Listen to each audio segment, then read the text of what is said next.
Subscribe. 5 मुले किंवा पुरुषांना बोलावून घट उचलावा व 3 वेळा येळकोट येळकोट म्हणून तळी उचलावी.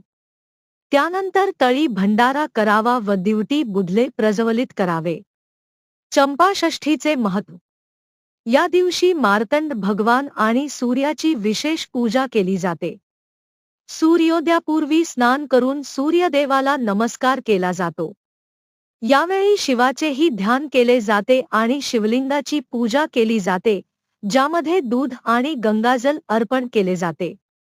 देवाला चंपा फुले अर्पण करण्याची परंपरा आहे. या दिवशी जमिनीवर झोपण्याचेही महत्त्व आहे. असे मानले जाते की या दिवशी केलेली पूजा आणि व्रत पापांचा नाश करते, समस्या दूर करते आणि जीवनात सुखशांती आणते. चंपाषष्ठीची संबंधित विविध मतप्रवाह प्रचलित आहेत.